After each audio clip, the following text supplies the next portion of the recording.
Good morning, everybody. Good morning.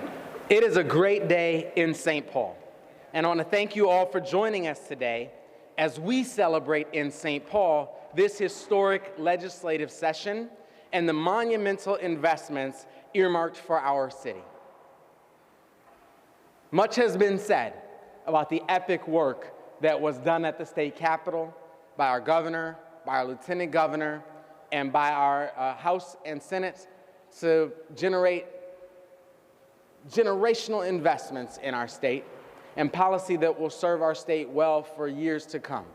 It also must be said that our St. Paul legislative delegation, in partnership with our city and our county, have delivered a historic legislative session for our city that will very specifically benefit St. Paul residents, St. Paul businesses, St. Paul taxpayers for decades to come.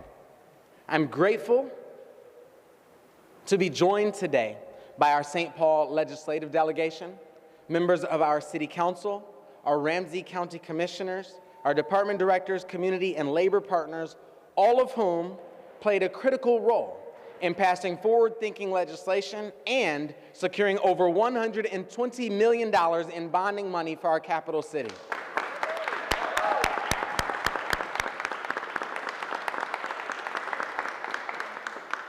The 2023 session convened as our DFL trifecta laid out their transformational agenda, which for years had been gridlocked by a divided government. And now the era of gridlock is over, as our governor always says, thanks to Governor Walz, Lieutenant Governor Flanagan, Speaker Hortman, Majority Leader Dziedzic, who helped us forge a path forward. This session, lawmakers seized the incredible opportunity to get to work for Minnesotans, sending an unprecedented number of bills to Governor Walz for signature.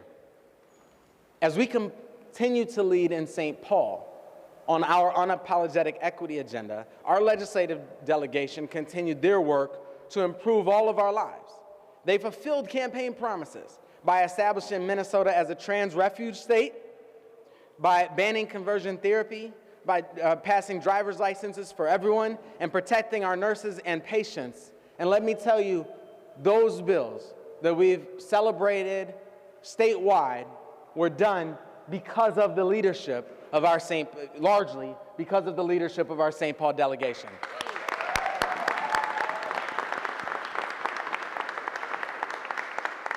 Together with their peers, our legislators put Minnesota in the national spotlight for our ability to get things done. We've talked a whole lot about those epic successes, and maybe one of the greatest is the tweet that our former president sent last week, when President Barack Obama tweeted that everybody in the country needs to take note of what's happening in Minnesota.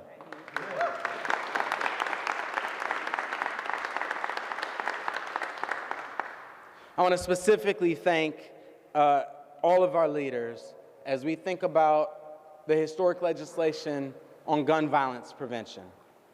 That's come from our legislative leaders, and thank you, Representative Pinto, for your leadership. I know you'll be speaking very soon.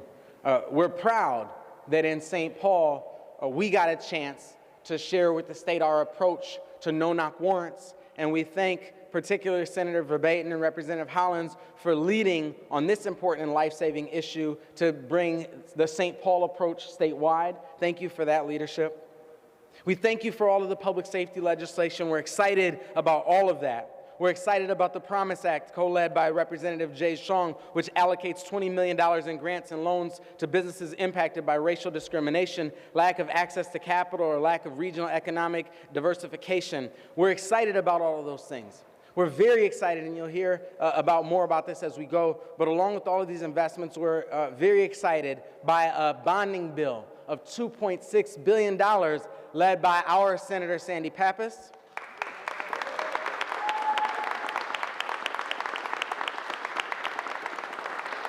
The bonding bill is about creating jobs for Minnesotans, and to fulfill this punch list of items, it requires the time and talent of highly skilled and trained workers, and our building trades partners are the ones who will get it done and get it done right. So we're excited to have our building trades partners here with us as well. In total, the city of St. Paul is receiving $120 million for public infrastructure, housing development, and new parks and recreation centers.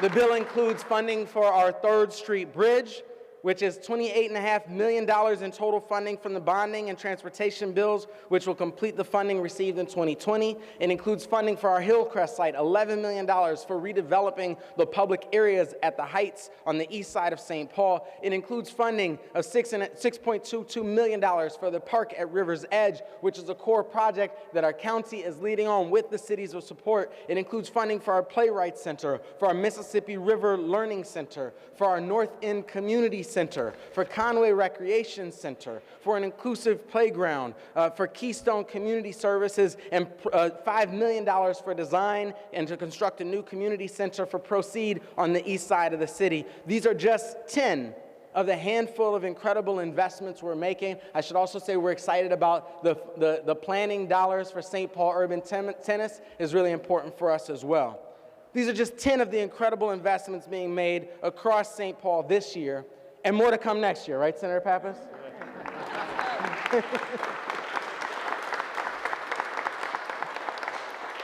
I want to get to our speakers, but I do also have to thank our partners for working together on this year's tax bill. Thanks to Representative Liz Lee, who served on the Tax Conference Committee, St. Paul will see an increase of almost $9 million in local government aid, and will also receive a one-time appropriation of $13.5 million for public safety priorities. The legislature also gave the city, and this is our top priority this year, authorization to have a conversation with voters about a sales tax proposal that we're excited to have citywide.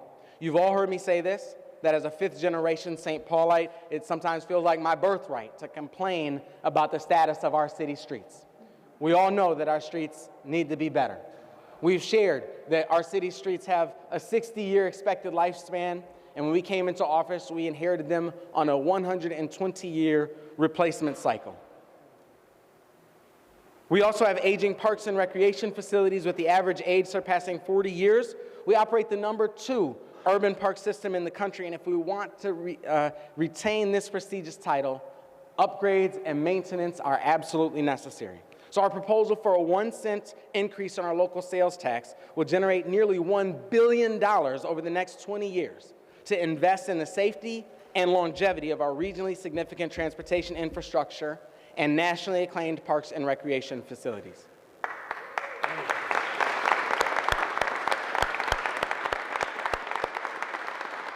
All that to say, we had a big celebration on the lawn of the Capitol last week, and there is much for Minnesota to celebrate. And thanks to all the folks standing here with me right now, there is very much for St. Paul, all of our residents, all of our businesses to celebrate, as these critical investments and the ones that we're poised to make next will put St. Paul in a great opportunity to continue to invest for the future. So I can't thank you all enough. And with that, I want to turn it over to our delegation chairs who have led our St. Paul delegation in this work and to give some brief remarks, starting with our Representative Dave Pinto. Thank you, sir. Thank you, brother. Hey, so State Representative Dave Pinto, I'm the chair of the St. Paul delegation representing the southwest part of the city.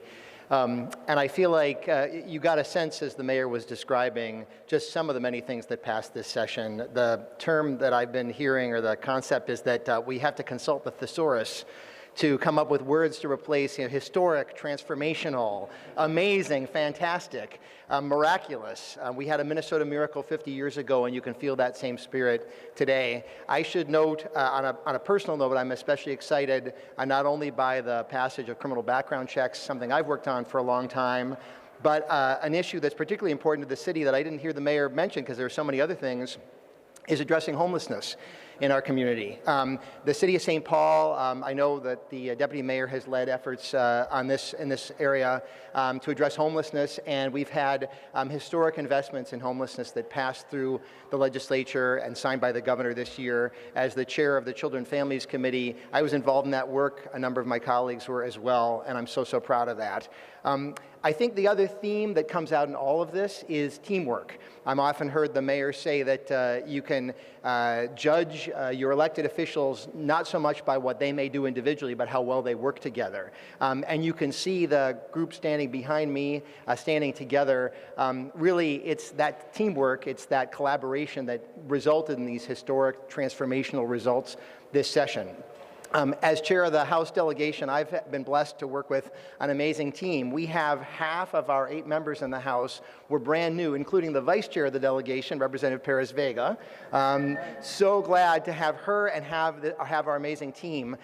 Each one of those new members made such a huge difference for us. The mayor cited Representative Liz Lee and her work on tax issues. Representative Lee Finke leading in so many ways, but in particular on making sure that our state was welcoming and inclusive, and is welcoming and inclusive for everybody, including our trans community. Representative Samakab Hussein here as well, leading on our legacy efforts and making sure that arts and culture and everything else in our state, we have a rich and vibrant community. And then we had our leaders who came back with us. So Representative Athena Hollins, who served as our majority whip and leading our caucus, and Representative Kali Her and Jay Zhang chairing really important committees. So we had a really powerful team, and then incredible team in the Senate and incredible team in the city as well. And you can see the results of when people are really collaborating and coming together, that we can have incredible things happen. That's exactly what happened this session. So I'm so glad to be working together with this team. And speaking of which, my partner in the Minnesota Senate, the chair of that delegation, is Senator Claire Umuver-Baton. I want to welcome her now.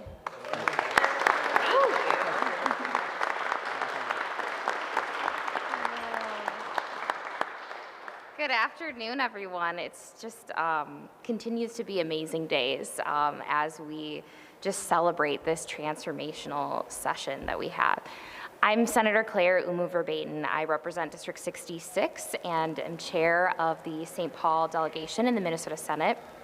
I want to just start by thanking our very fierce team of St. Paul leaders in the Minnesota Senate. We have Senator Pappas, who led the Capital Investment Committee and really led on all of those bonding projects for St. Paul. Senator Murphy, who leads the State and Local Government and Veterans Committee. Senator Her, who serves as the chair of the Environment, Climate, and Legacy Committee. And I was really excited to step up this year and serve as vice chair of the Judiciary and Public Safety Committee. So you can see we covered a lot of ground in the Senate. And we got a lot of wins for St. Paul. And I just want to list some of those off. St. Paul's going to get over $80 million in local government aid. We're going to get over $13 million in public safety aid. The mayor talked about all those capital investment projects, and that's everything from infrastructure to some groundbreaking projects like the Latino Economic Development Center on the east side of St. Paul. We know we need investments in that area, and that's going to be an economic hub for our community. And then, of course, that sales tax authorization. I have no doubt that this group behind me is going to go out and make that case to voters because folks want to fix the potholes in this city, among other things. But, you know, folks have talked about the importance of these partnerships, right, between our local leaders and our state leaders, and we can't get this done if we don't work together as a team. I think a lot about the housing work. $1 billion for housing. That was our investment.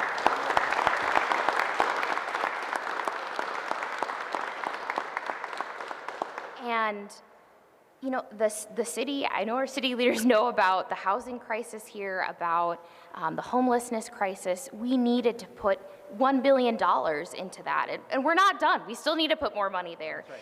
But that also includes the tenant protections. It includes rental assistance. There's a $100 million fund that I was so proud to author that's going to get first-generation homeowners and hopefully many in the city of St. Paul. It's all the other work that we led. Paid family medical leave, that impacts our residents here. It impacts the folks who work here at the city of St. Paul, and they needed the state to step up and provide that program. And then the public safety work, I'm just so grateful for the city of St. Paul for being a leader on that, for having a community first model. And so when I called up the mayor and said, I'm carrying this legislation to ban no-knock warrants, he stepped up right away. We had our SWAT commander come and talk about the way that the city of St. Paul leads, the way that the city of St. Paul keeps our officers safe and keeps community members safe. And now we have severely limited that practice in our state. It's going to save lives.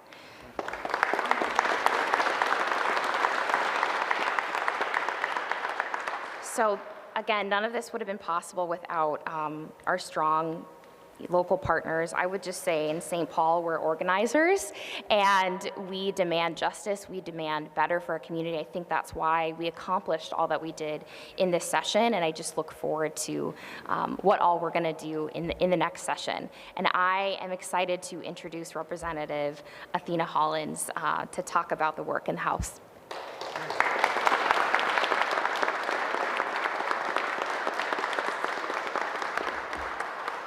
Thank you so much, Claire. Sorry, Senator Uma Verbatim. I'm Athena Hollins. I represent District 66B, and I am so happy and excited to be here. This has been such a tremendous year at the legislature, and words cannot express the gratitude that I have for our partnerships in the city and the county, because honestly, the work that we do at the legislature has no meaning if we cannot implement the things that we are attributing money to. So being able to work closely in partnership with the city and county has made this a truly rewarding experience. In particular, the local option sales tax bill that I carried, I'm incredibly excited about, because we all know that our roads are failing, but we also know that St. Paul is in a really unique position. We serve not just the city, not just people who live in the city of St. Paul, but in fact the entire state. And frankly, people from outside of the state come to the capital city to participate in all sorts of activities, whether they are lobbying, legislative, whether they come to City Hall, when they are protesting. We just have so many people coming in, using our streets and using our resources. And the number one complaint that I heard when I was door knocking was that folks did not want their property taxes to go up. In a city where the majority of our property cannot be taxed, we have no other option but to rely on sales tax. And as a first-generation St. Pauler, I have inherited this issue, but I'm raising the next generation of St. Paulers. This is my son, Langston. He loves cars and trucks, and he is also appalled by the conditions of our streets. And so I was particularly excited to be carrying this bill because I know that we deserve better and our citizens deserve better. And especially for places like the east side of St. Paul, where I live, and the North End, which I represent, those are places where folks of color, low-income individuals come to be able to purchase their first home. And that means that they rely on having lower property taxes because they can't afford to have high property taxes. So when we look at how to make this as equitable as possible, really relying on the people who come into the city and use our resources and use our roads and asking them to contribute some amount when they buy things is especially important. There are so many things, though, that I was very proud of this year that I think everybody's really touched on very well, and so I won't go over them again, also because I've got a 4-year-old here with me that I have to keep entertained. But I am so honored to be here today and so honored to be a part of this terrific team in the city of St. Paul. And, you know, as Marie Issa would say, St. Paul against the world. Yay, let's go.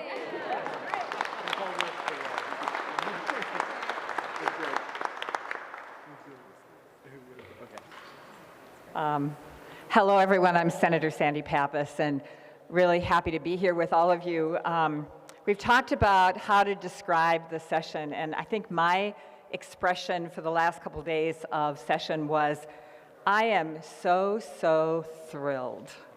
And I'm so, so thrilled to be here today and with my colleagues and to share with you the wonderful year we had for St. Paul, metropolitan area, the entire state. It was really a thrilling year, and everyone talked about how much fun we were having every day we were there.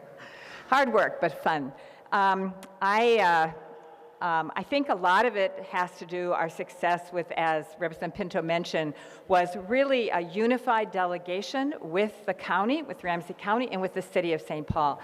We were always all on the same page, and we were always in conversation and discussion with each other about what we could do. Everything from this amazing local sales tax, which I hope the voters will seriously vote for. And I do believe that having a sales tax, because we don't tax food or clothing, that makes it, a lot of times people think it's regressive, but it makes it much less so that those things are excluded. So we need that kind of infrastructure. And I also appreciate the city and the county being kind of supportive and understanding about, yes, we need to do this essential infrastructure downtown, but our neighborhoods, our BIPOC communities, they also are important in making our city successful. So whether it's job training or food security or healthcare issues or full-service community centers or athletics or the arts, all those things are what make our city really, really important. So let me just close with telling you again that I am so, so thrilled to be here today after a very successful legislative session. Thank you.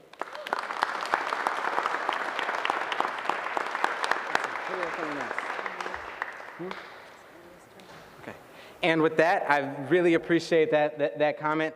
It is something I share all the time, that what matters far more than who your mayor is and who your state senator is, who your city council member is, who your county commissioner is how your mayor, your state senator, your city council member, your county commissioner are working together on your behalf. And let me tell you, this session and all of the work that you've heard from housing to public safety are some of the strongest proof points that when we work together, we can get really amazing things done. That approach that you're hearing is a strong counterpoint to a climate of politics that tells us maybe if we just yell at each other a little louder, that we can get more done. Our goal is to listen to each other a little more clearly, to work together a little more strongly, and we're seeing St. Paul benefit as a result of that. And with that, I want to invite one of my closest partners, someone who I'm working with, talking to, texting with, somewhat nonstop, and that is our St. Paul City Council President, Amy Bramone. Yes. I would love it if my colleagues could come up and join me at the podium. Because come on up. Where are you, Mr. Ballinger?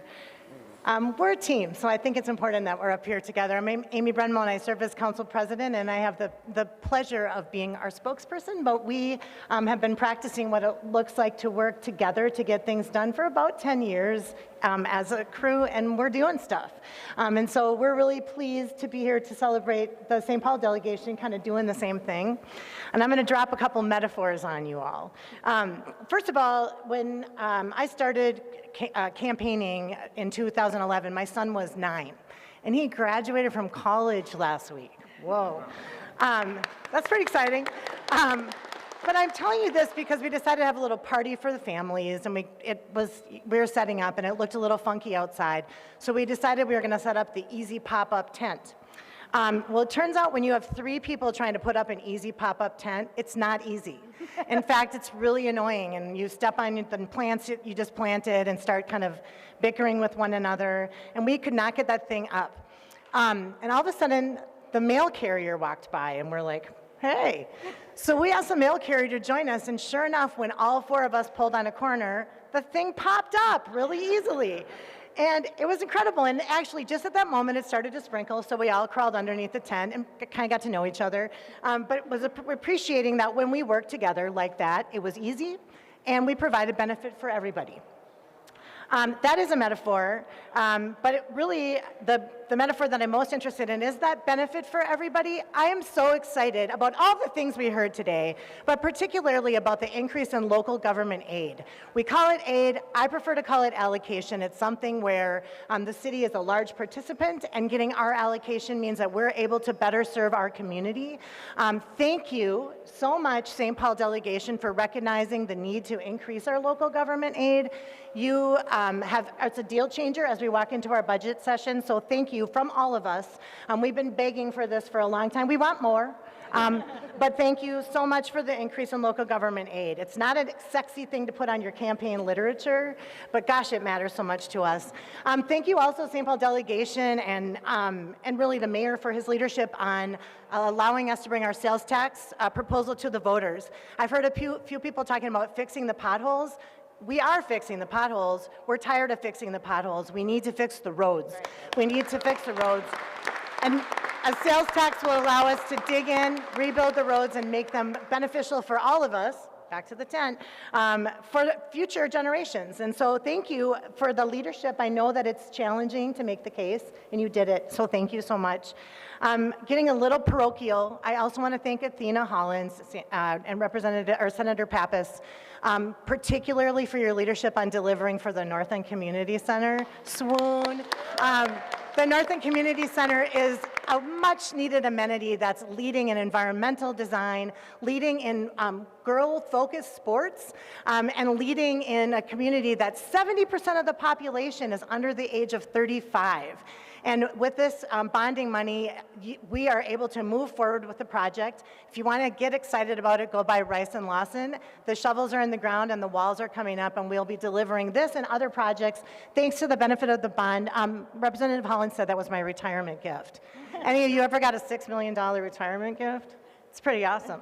So thank you for that as well. So anyway, after the party, I asked 4 graduates to go out and take down that tent together. And they did, and it was easy, and they packed it away for next year. So that is also a metaphor, leaving it in the hands of our future leaders and knowing that when we work together, we get stuff done. So huge gratitude from all of us at the council, from at the city. We appreciate you so much and can't wait to continue working together. And I will turn it over to my partner, Trista Mattis-Castillo, Ramsey County Commissioner. Thank you. Thank you, Amy. And it's by design the county is going last. And I'll tell you, it's because we really are a partner that helps lift up and support the city of St. Paul, which represents half of our county population. And it's incredibly important that we have a strong partnership with our city. We are so excited. I'm here with our newest commissioner, Commissioner Rena Moran. Great.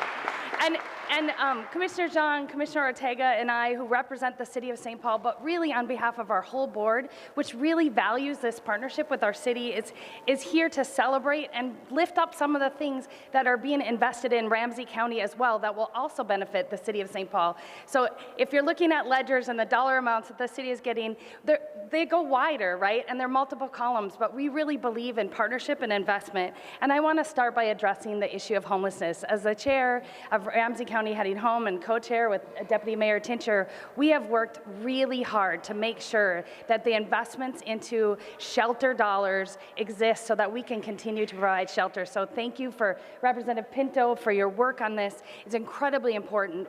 Our community partners will receive $11.4 million this year, ensuring that we keep shelters open for the next year. And then the historic investment will allow us to apply to continue to those dollars throughout the coming years. Last year, St. Paul and Ramsey County said we need to partner stronger on affordable housing, and we pooled our money to invest $75 million to go upstream in affordable housing. And because of that investment, we knew exactly how much we needed to continue to provide shelter so we can stabilize our community. This is what happens when visionary leadership between the mayor, the city council, the county work together to say, we've got this money. How do we spread it to make sure that our entire community is successful? And that's what happens here. And then we have this great delegation from the St. Paul legislature that said, we're in on that too. Let's help us deliver. So thank you very much for that. I also want to touch on county program aid. Council President Brenmon mentioned about local government aid, but Ramsey County will also receive an additional $6 million in county program aid. And what that means to you as residents is that is a direct buy down of our property tax levy of almost 2%. That's huge amount of money that will go directly back into relief to our renters and to our property owners throughout the county and in the city of St. Paul, people who need that relief most. So thank you very much for the county program aid. Senator Verbeeten mentioned about justice and youth justice, and we have been working hard with the City of St. Paul, the County Attorney's Office, around how do we address the issue of youth crime and youth justice. And we know that we have to think outside the box because the tools we had in the past aren't working. They're not working. And so with Senator Murphy came to us and said, how do we do this? What does this look like? We came together with a proposal and now have received an investment of $5 million for intensively therapeutic treatment homes for justice-involved youth. These funds will help support our ongoing transition away from outdated models of youth justice toward evidence-tested and proven programs that work to reduce reincarceration. In addition, the legislature dedicated $5 million for community supports like reentry support, employment opportunities, parent peer-to-peer support, and de-escalation to help those youth and their families. Thank you so much, Senator Murphy.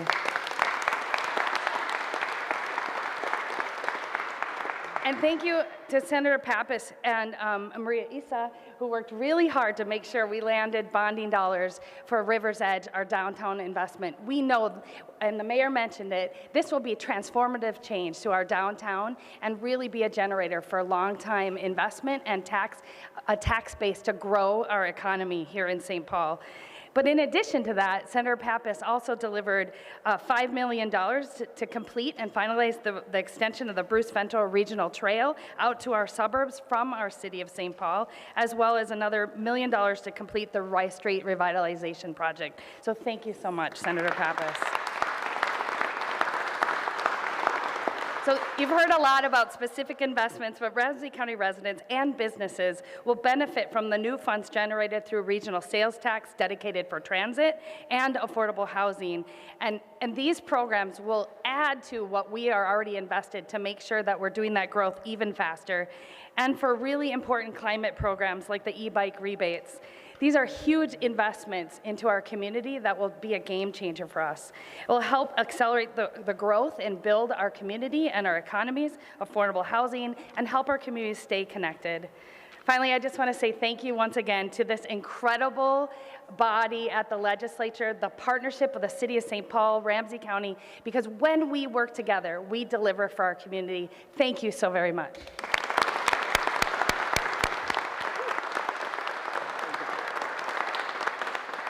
Thank you, all of you, for being here. I know that this has been a long program, and the good news is that's because we have a lot to talk about right now.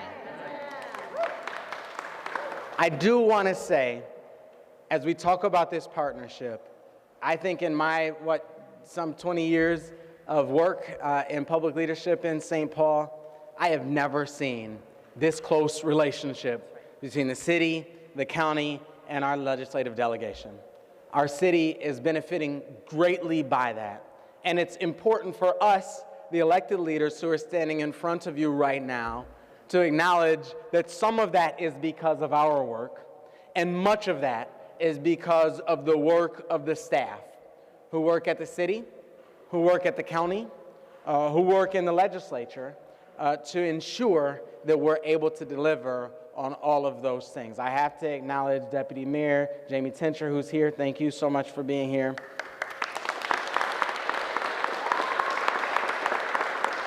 I see a few members of my administration, Public Works Director Sean Kershaw, Planning and Economic Development Director Nicole Goodman. I see you here.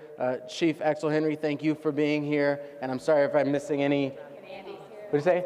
Jamie Wascalis is here, our Director of our Office of Technology and Communications. Andy Rodriguez, our Director of Parks and Recreation, is here. And Maureen Hartman, our Director of our Library System, is here as well. So thank you all for being here. And as we celebrate St. Paul's wins at the Capitol, he's behind the camera, but I also should point to Eric Peterson, who is up at midnight for us at the Capitol. We're receiving $120 million in bonding, just over $8 million in local government aid, $13.5 million in public safety supports. We're fixing bridges. We're fixing roads. We're eliminating lead service lines. We are removing dead trees. We are giving this city an extreme makeover. We're giving this city a facelift, and it's one that our children deserve. It's one that our businesses deserve. It's one that our families deserve. And it's one that could not be done without not just all of the incredible people who are standing behind me right now, but all of the incredible work that we are all doing together that's serving our city well. Thank you very much.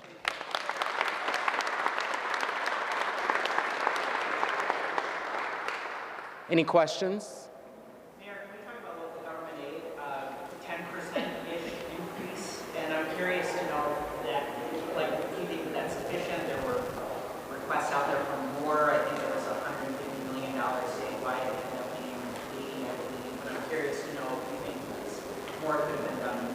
We're very celebratory and appreciative of the increases that have happened, and we could maybe go to some of our state legislative leaders who could help respond to that. We remember some 20 years ago when LGA was essentially gutted in unallocation.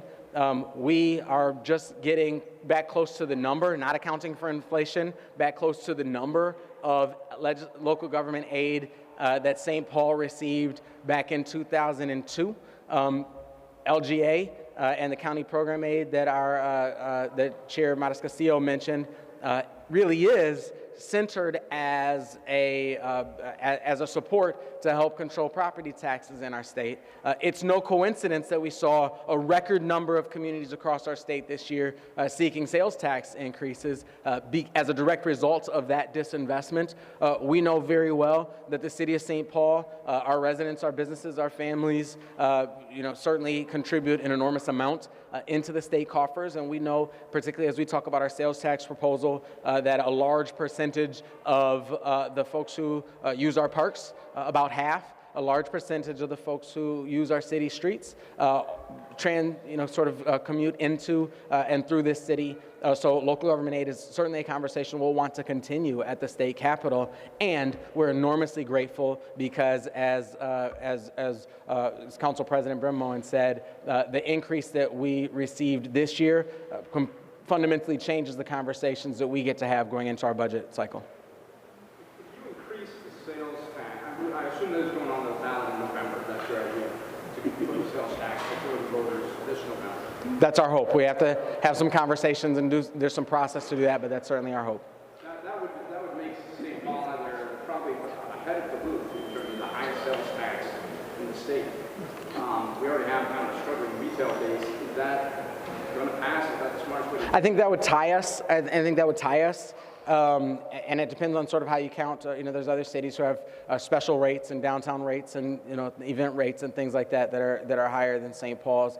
Ultimately, what we look at where our streets are concerned, where our parks are concerned, is an acknowledgement that the $1 billion that we're going to raise, almost $1 billion that we're going to raise over the next 20 years in a sales tax, if our voters approve that, is money that, as all of us go home today, we'll see that we're going to have to spend over the next 20 years. The question is, as Council President Brimmoen stated, will we spend that sort of chasing potholes, or will we spend that reconstructing our streets for the next generation? And so our question was, rebuilding those streets is not an option. We absolutely have to. I've shared that our streets, as I said earlier, our streets have a 60-year expected lifespan. We inherited them on a 124-year replacement cycle. That obviously does not work. Just the math of it doesn't work. And again, your drive home today will show that it doesn't work either. And so it gives us the opportunity to rethink, to rebuild, to reestablish our streets for the next generation, which we'll have to do one way or the other. And we believe that sales tax, because of the opportunity to share the responsibility with the folks who commute in and out of our city, and certainly because of all of the different pressures that already exist on our property tax, we believe that sales tax is the best way to do it. Can you talk about the state creating a moratorium on new sales tax proposals locally. You talked about how important that was for St. Paul, given the cuts to local government aid in the past. It also speaks to discomfort with the idea of using sales taxes to pay for these types of programs. I mean, how do you respond to the concerns of, for example, Representative Gomez, who said, like, this is not the way we should be thinking these projects? I've shared with folks that the script on our sales tax conversations that we've had so far this year have been that we've argued that our streets are in dire and urgent need of repair, and everyone agrees. We argue that we think a sales tax is the way to address that historic generational disinvestment, and some of us are uncomfortable with it, and then we end up finding out that we don't really have any other viable approaches to be able to do the generational investments that we've made. I really appreciate the voices of those folks who are saying, sales tax really isn't the best use of this. I joke some, there's a saying that democracy is the worst form of government except for all of the others. And I sometimes think this sales tax proposal is kind of the same way. It's the worst way to fix our streets except all of the other viable approaches we've been able to identify. And so I really appreciate the leadership of leaders at the Capitol who are speaking up to say there are more equitable ways, there's fairer, more sustainable approaches to funding these types of core services that we're talking about. Right now, we certainly have an urgency right in front of us, which is why we are moving forward in the way that we are, but we look forward to participating in that longer-term conversation. One last question. And feel free to ask. There's a lot of smart folks behind me. Thanks all for being here.